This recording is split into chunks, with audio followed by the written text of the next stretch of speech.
My mom has always told us to use protection. Don't be in your room all the time. Go out, party, enjoy, have fun. आज drink करके नहीं आए? आज तुम लोग sober आए हो? Women who can like monetize their sexualness is insane. Good for you, girly bobs. Like I am proud of you all. मेरे पास बिकनी पिक्चर्स हैं जो मैंने बीच पे खींचे हैं और मैं इंस्टाग्राम पे पोस्ट नहीं करना चाहती क्योंकि मेरे रिलेटिव्स देख लेंगे, तो मैं ओनली फैंस पे डाल देती हूँ। थोड़ा इंस्टाग्राम पे भी है, थोड़ा सा ओनली फैंस पे भी है, तो it's like a good source of income, तो क्यों नहीं करूँ मैं। So my body count is 1,572.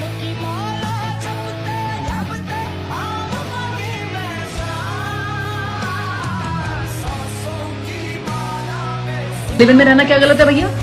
क्या गलत है कि माँ बाप ने शादी करके ड्रामा मार रखा है, उससे पहले मैं खुद जाके देख लूं भाई ठीक है ठीक नहीं है, उसमें क्या गलत है? आजकल बच्चों और बच्चियों के चरित्र पवित्र नहीं है, तो अच्छे कैसे आएंगे?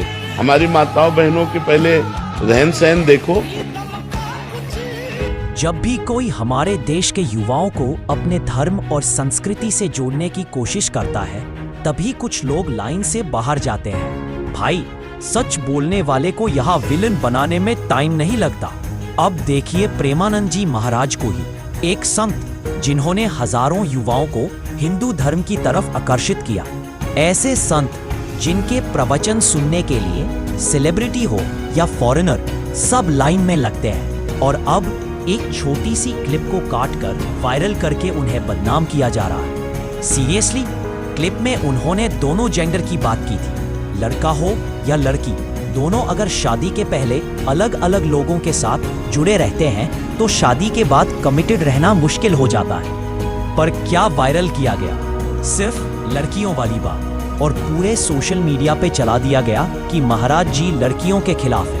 सुशीला जी, राधे राधे माता जी। भाई जी, आजकल के समय में बच्चे चाहे अपनी पसंद से शादी करें या माता पिता की पसंद में, दोनों ही परिस्थिति में परिणाम अच्छे नहीं आते। ऐसे में हम कैसे पता लगे अच्छे आएंगे कैसे? अच्छे आएंगे कैसे? आजकल बच्चों और बच्चियों के चरित्र पवित्र नहीं है, तो अच्छे कैसे आएंगे? मान लो हमें 4 होटल के भोजन खाने की जबान में आदत पड़ गई है, तो घर की रसोई का भोजन अच्छा नहीं लगेगा। जब 4 पुरुष से मिलने की आदत पड़ गई है, तो एक पति को स्वीकार करने की हिम्मत उसमें नहीं रह जाएगी। ऐसे ही जब 4 लड़कियों से व्यभिचार करता है, तो अपनी पत्नी से संतुष्ट रहेगा, उसे 4 से व्यभिचार करना पड़ेगा, क्योंकि उसने आदत बना ली है। अब आजकल बहू मिलना और या पति मिलना बड़ा मुश्किल है। बड़ा भाई, क्लिप का हाफ क्रूथ दिखा के फुल प्रोपेगेंडा चल रहा है। Feminist groups, fake influencers, TRP के भूखे न्यूज चैनल्स सब एक ही लाइन में लग गए।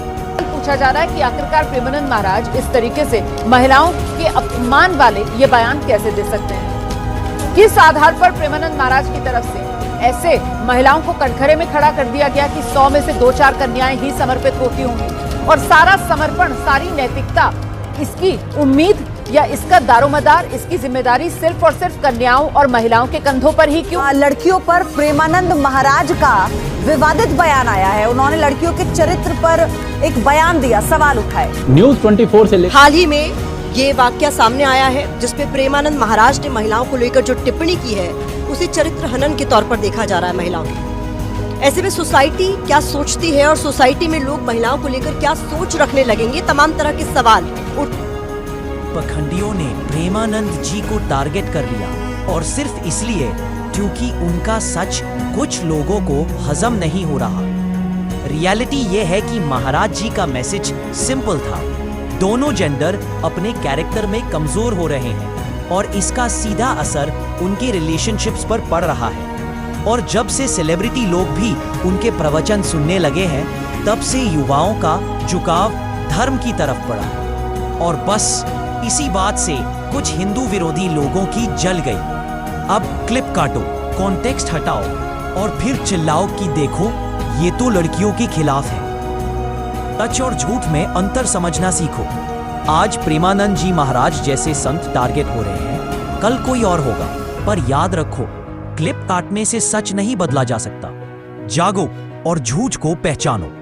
जैसे नाली का कीड़ा नाली में ही सुख का अनुभव करता है, उसे अमृत कुंड में डालो तो उसे पसंद नहीं आएगा। ऐसे जो गंदे आचरण कर रहे हैं ना, उनको सही बात उपदेश करो तो वो बुरा लगेगा, उनको बुरा लगेगा, उनको अच्छा नहीं लगेगा। जैसे आप सब बच्चे हो,